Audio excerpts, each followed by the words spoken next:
All right. Of court 9, but court 10 on the 10th of November, and the lawyers Binyan Krate be and 15th November no. Na ma be Agradaa akobo ni group and I say ya question proceedings as it will be a can accept. Wow. But me ne woka say when you reaching the bail conditions no. Into free hospital, I repeat, you didn't go back to cells. I didn't pay any partner and be able to work at you. Say, Papa, say, Bonnie, and Casa, we are in tow. Hey, what would be a Jessica? Oh, when you're Jimmy for when you see Quasianity and Agradaa. What would you question? And a crano, Eddie Yao, the Tiauka, to the said Denia, a swakatia, Susan Sasso, or Sabeka. Now, one more Tosado, or Mutunya inside. Omtoba Sapa.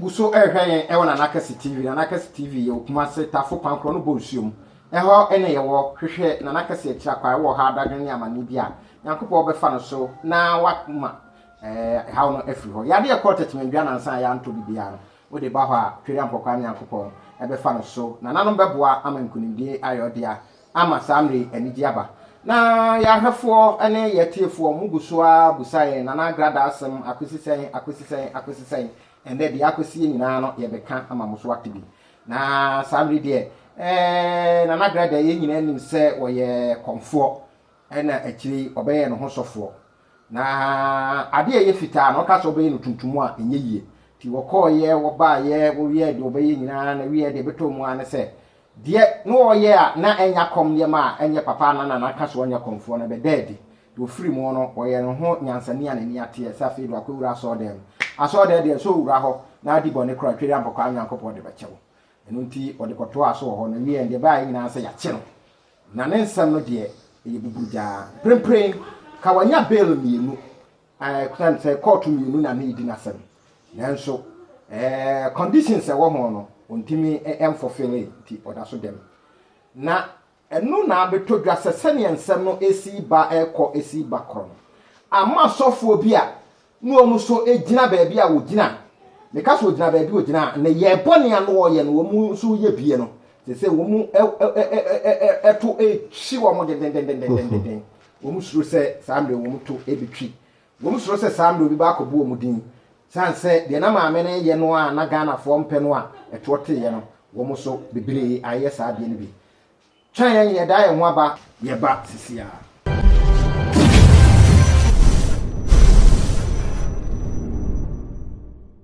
sani ambi kama munyane tie na Agradaa asem ke empese ye beka dio sanse so yonko da eno da odo nsa ba kon e kire onua so no titiro asofo no bi na nan ya aka so obusawo na enum na ye ni enua no bi aka bomu na afi yakọ adumako bi from Ghana need Ghana na yakọ ye hwehwemu efa na Agradaa asem enso ho ti sani aye call ya wo mu e kano no wonso ubetie bi nia ekoso complaints ahodo ankrofo de ba boni ahodo a odi ya aka ho bi ama enipa bi anya kwanya eko Ghana need Ghana hokoka nsem ahodo a sofo ba kwa wa fanuafo mienu ne ne ekeken ka ho nyina no ye na ye ho hwemra sisi a ye ba na nakese wa ha ye be ka ne ewo emhu nyina enso e de akyerem Asamo Now, Atas many workers say Ghana need Ghana and 24 cases and as I talk yeponoso.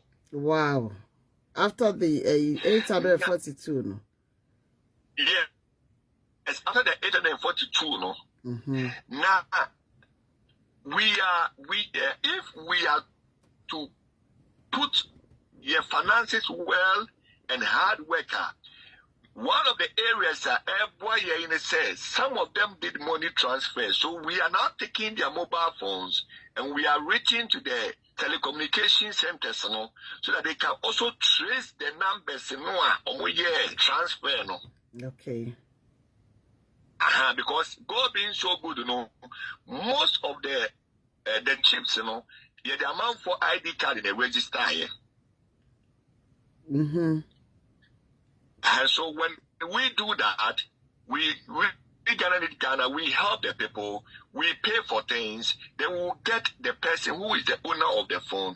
Then you come and tell us, who are you? And on this day, how did you get the 300 Ghana on your phone? The 1,000. When you assume the woman to this kind of surname, or do you work for this woman called Agradaa? If yes, that means or transfer is come out. Okay. Wow. Yes. So that is what Ghana. We don't just go to the police. We will make sure that you have evidence. Some also were beaten, and they went to Soto police station. All like maybe Mr. Richmond, the man, one example of it. Yeah, Mr. Richmond. Almost kuta, hospital report, and the police report from Soto. And so these are all the things that granted Ghana. And then 24 now, Bano. A moon 19, Mami Agradaa and case. Oh my God, 19. A moon 19, Mami. Shamami. Mami Agradaa case in Kwana almost 200 and something. Wow. But just that we are tired to open our doors because the more every day. Oh, please don't be tired, though. Yes, sir. Because the way we don't, and amazingly, even if we need to pursue matter or see a moment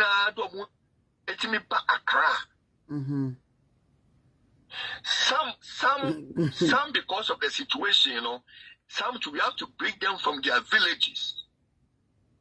Wow.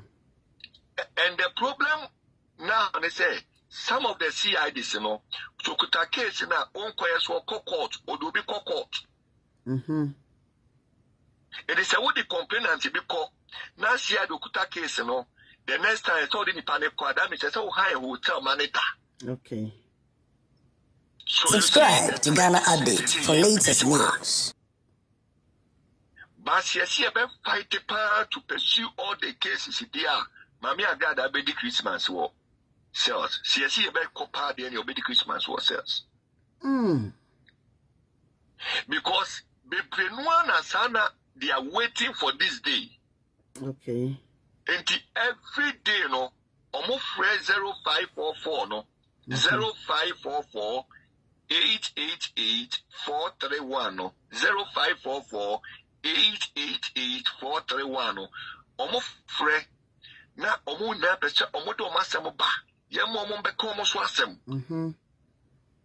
say you me push all these cases on the air, then Mami Agradaa will be moving from one place to the other. Wow. Yes.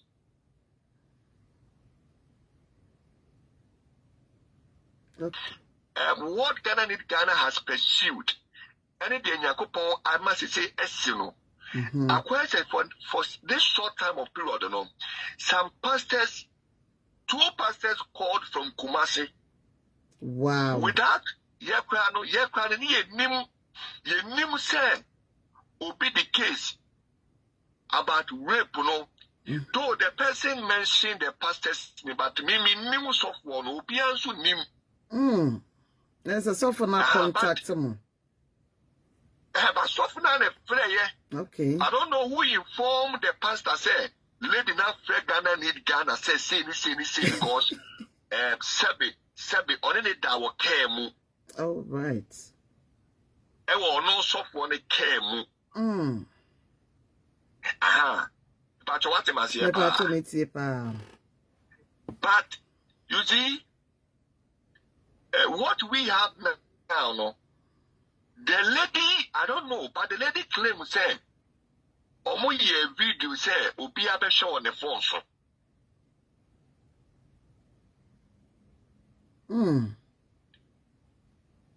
But the lady claims say a rape. But I don't know who told the man of God. But he has also called to say his side of the story. Say it was not, even though I'm a married man, it was not. It is so you say, it is beginning to bring certain things out. Absolutely. Absolutely. In time make person make say now Ghana, we are now going through a lot because I say the people earlier want to say may the mass and police software was a catcher me. Penny was a catcher me. But Ghana need Ghana betting me up. I mean, that's the same. Or being somewhere to 4 years a crown, I know what Freddy to your name. Wait, them say, I quite be to say, we senior antenna. Good. Good. So, I must say, no, and penny for I feel there was a no. Yeah, I see a bequama, but the speed of level no amount for some peer by any mono, and some she said them, and some she said that. That's right. Yeah, because we never knew that people were suffering. Oh, yes, a lot of people are suffering. I for that was the same one train as I did near El Coso, Ewo, a software bintem, needed to an Agradaa and some more between. And I'm no mean, yes, one is some way you need your coy, Nana, I say, most a camp open sober can be and say, any pan of your bonnet. Nancy do baby, ya TBB and Frumoha, no bisu and Huna. Also back ya, dear Noebi. T. Somebody dear Chrono, Ghana need Ghana, a Kubia. Womudi omsom de boa Ghana and someone who do and crofoko catch a woman. I know the Amaso will be Sammy dear. Yes, we grab a Ghana completely. Oh, and then Yanko Ponsi, and part of where dear. Come, so why if dear? And so I took you power. Kaja, a tear for Jay Scow, so here, and as I just all call boys, it's all too good. Oh, have you said, Yadia, Nanum, yes, Bruni cry cat. Nyakopo broni twa nyame na eche. Ba he ozi pede ka ko obo ase akabebo apa. Say ija obinya. Ade se ba ye fa bi jase de ade ache ye da Nyankopon ase so obo ye ho ban ya ma ade chepa che ye da so te ase. Afi kwa wie ye wu ade shema ma mesremu bia nsore waka no bon sam kwa doso. Bon sam susu ni fidi sum. Afi we enema mu ko de ye ko ne nye papa mesremu nsore. Why? De meka no nti ba bia wunim bia no obetu akobo ho ban no ho akogya ono ma no nananom fi se nya no fofoto ememfa se ka nwa na nka bra wuchiri na nka ye da se da be ma wuchiri ampon na Agradaa asem a menu di bai na me pese me kom bebire biem na ade a me ka na me siri wo mu ne se asofo no a si ku bi de Ghana need Ghana mo omo ankasa etosa no o se bi kudu mo ni mo tosa no ade nti no mo tosa empanifo se udi boni a na usuro saman no kre udi boni a na usuro saman enipa yese ne saman e bai nyo na akum no saman na e ba afa ho bai on fa no ho kra dabi tina empanifo se udi boni a na usuro saman na saman wo wonim hu kwakwa nanse ene bisa ne bante kuma se ntakuma yi o ba ne yebo mi dina na o de papa na ade na wo bisa yi edi awuja ya na ede yebo na wudi asempa no asemu a ene yeka o charity ade ma ne papa hwe minu ya Okomfo minu ya sofo minu ya malam enti se yemfa ne se wo na wugina Agradaa nem ede edu agina dombu pa de se obi amedi hu adanse ne mebo okwa a bisa ho se aganye bia no ko du be pa na gede bebo asem se be ana mo mutosa no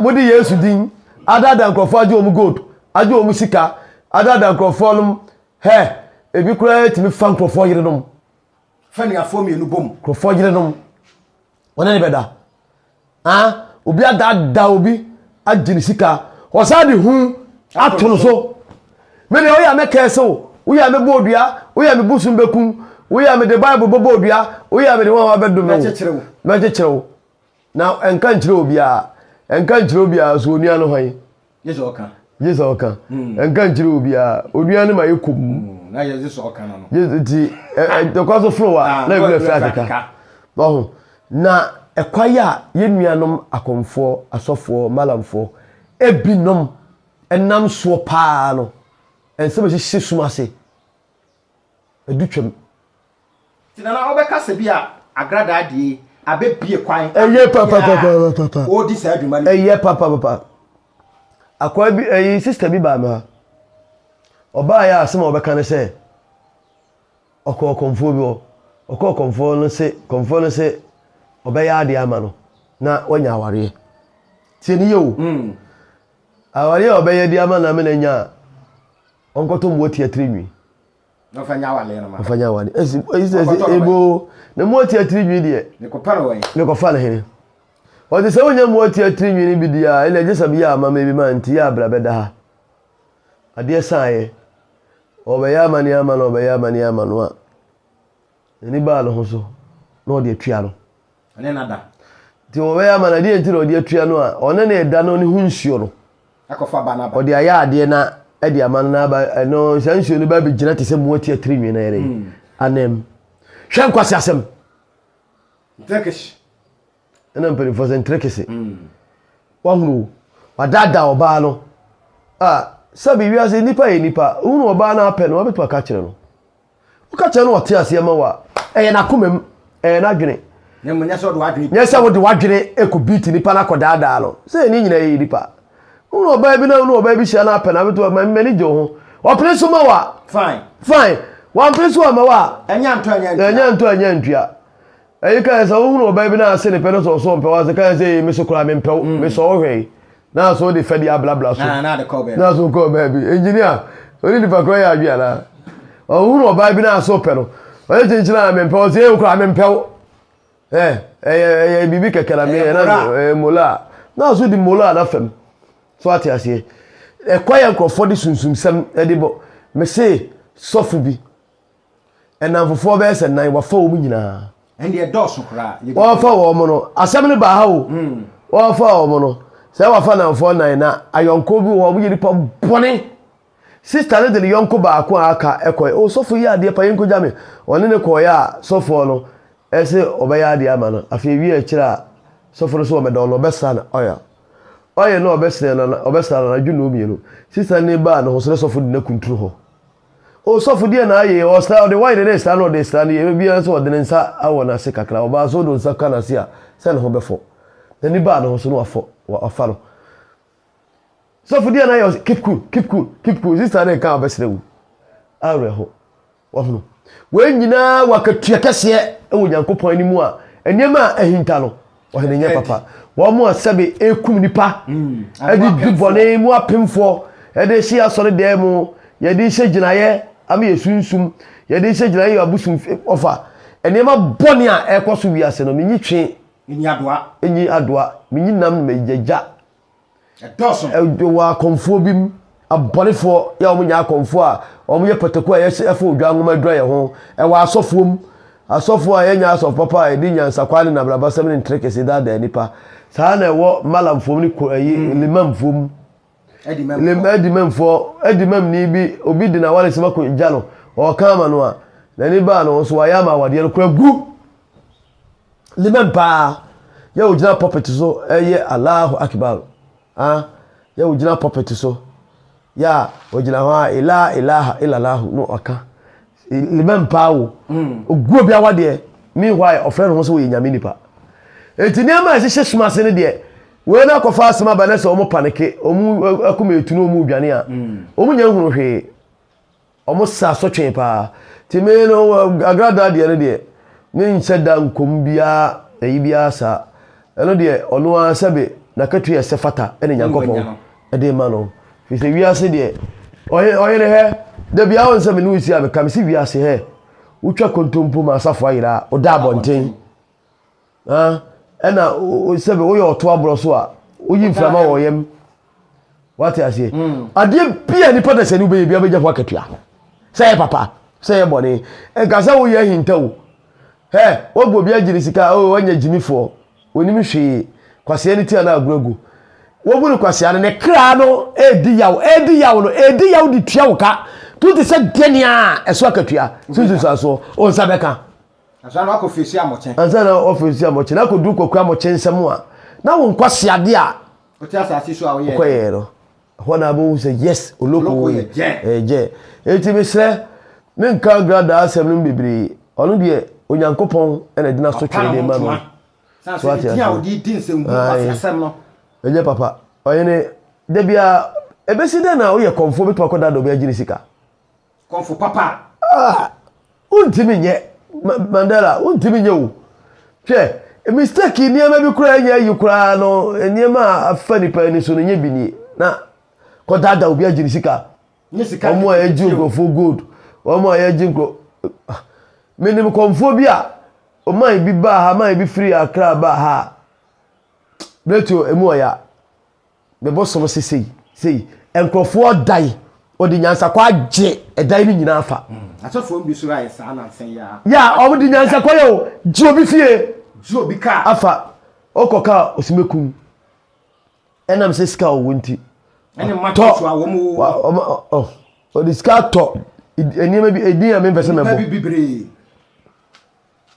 ohene wai na eya asem papa ni enya asem papa time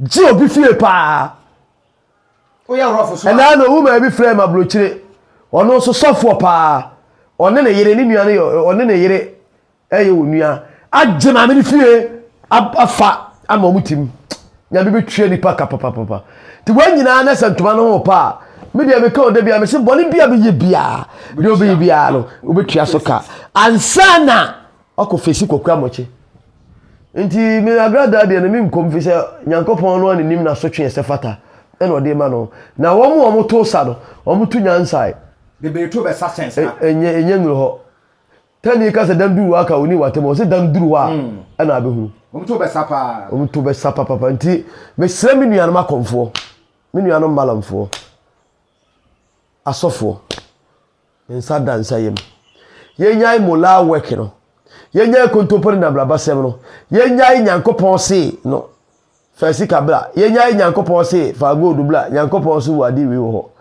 na yenyai in the name of Jesus ni ye bone ni yenyai Allahu akbar na yenyai malamfoi minu akomfo a wode bosum dini edi nsemfo bosum de se nya hwe aya na ntubiri ye mo ne bede ayam tubiri ye mo ne bede obo ne bede a ebetete agu tini nua no masofo a mode in the name of Jesus edi bone minu anu makomfo a mode me bosom se buda dankrofo je o makatua no ayam tubiri ye mo ne bede o obo ayam tubiri bede a ebetete agu enti gu a kopo na ye ma no abuzo obenya so akatua etobi antwuru mfiri bone ho na se wudi bone a na asuro saman oya ade ye mitu yi mani miri obi sika mani miri obi ade sebe de kuta obi mpa wo obi ade mani pa no me nante kokrom kodoto ne ma train kwa ho alaba asaba mfaka me nante fom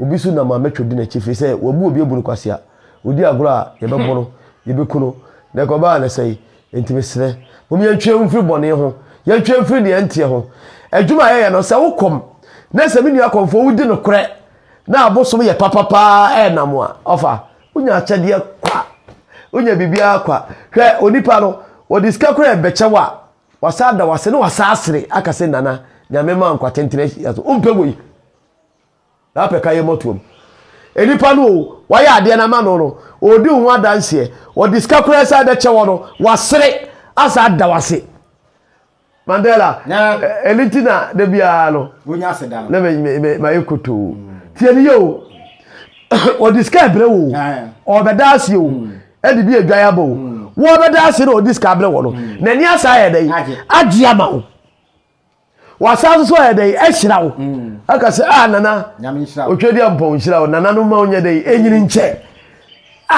ede na akono sei nana no ma onye na wonya mola asem ni kontomponi na blapa asem ni azansem onipa da sani obi gold sem gold ni panifie wada no ase gold wori fie wo hene edi na ko fie akoto nwane ade wakoto da yi dade na ade penti yela penti wa ni abisidia akọ jirisika de akọ ye mola work de akọ chef from so you gold ni amano ajirisika minu ya mempese mebodini ewi akira osi na bubo nuamu mum ye ntwe mfiri bone ho na wanyina no e wona katua eda wa akọ ne beye ma ebebuso ama ansaka medamase so ahefo samre de enya obi twa ho ene ye de behwe na ye mia yekuru de mu de ye kan nyina se ne awudua no eno ana etwa ti so obi de aba wo so kai se wo de ye beba ti mo ni na ho na hwe yie aha ni de mu sie aha ye na nakasi TV so na wo hwe na samre de wo hwe ye kira kwan a Kombia so Ghana need Ghana no. Ye do number be ma na boni bia obi adi wa ano dre. Also odi wo mo akọ na saa mre de oba Ghana ne titru nkran. Se ne asofo no to sa no. Dre. Nya Agradaa nko ana no bede no no. Dodo no abede ba otwere ampakwa me akopɔ nhira wo se afi wo beboa ye ne akɔkye nyanka de. Eda mo ase ama mo mo ne hwa anya ado.